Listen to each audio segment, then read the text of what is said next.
سورۃ البروج۔ اللہ کے نام سے جو سراسر رحمت ہے، جس کی شفقت ابدی ہے۔ برجوں والا آسمان گواہی دیتا ہے، اور وہ دن بھی جس کا وعدہ تم سے کیا جا رہا ہے، اور دنیا میں ہر دیکھنے والا اگر وہ عبرت کی نگاہ سے دیکھے، اور جو کچھ وہ دیکھ رہا ہے یہ سب گواہی دیتے ہیں کہ قیامت ہو کر رہے گی۔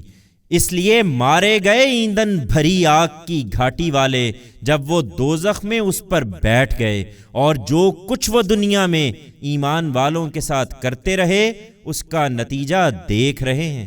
یہ محض اس لیے ان کے دشمن ہو گئے کہ انہوں نے اللہ کو مان لیا۔ وہ زبردست اپنی ذات میں آپ محمود، وہی جو زمین اور آسمانوں کی سلطنت کا مالک ہے، اور حقیقت یہ ہے کہ اللہ ہر چیز کو دیکھ رہا ہے۔ جن لوگوں نے مومن مردوں اور عورتوں کو ستایا اور پھر نہیں پلٹے، ان کے لیے دوزخ کی سزا ہے اور ان کے لیے جلنے کا عذاب ہے۔ اس کے برخلاف جو اپنے ایمان پر قائم رہے اور جنہوں نے نیک عمل کیے، ان کے لیے بہشت کے باغ ہیں جن کے نیچے نہریں بہتی ہوں گی۔ یہی در حقیقت بڑی کامیابی ہے۔ تیرے پروردگار کی پکڑ یقیناً بڑی سخت ہے۔ یہ کسی غلط فہمی میں نہ رہیں۔ کچھ شک نہیں کہ وہی ابتدا کرتا ہے اور وہی لوٹائے گا۔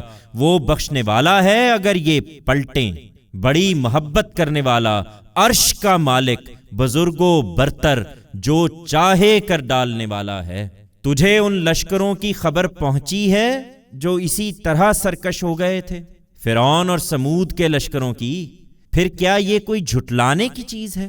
ہرگز نہیں، بلکہ ان منکروں نے فیصلہ کر لیا ہے کہ یہ جھٹلانے میں لگے رہیں گے، اور حقیقت یہ ہے کہ اللہ انہیں آگے اور پیچھے سے گھیرے ہوئے ہے۔ نہیں، یہ کوئی جھٹلانے کی چیز نہیں ہے، بلکہ یہ بلند پایا قرآن ہے، ہر شیطان کی در اندازی سے بالاتر۔ یہ لوح محفوظ میں ہے۔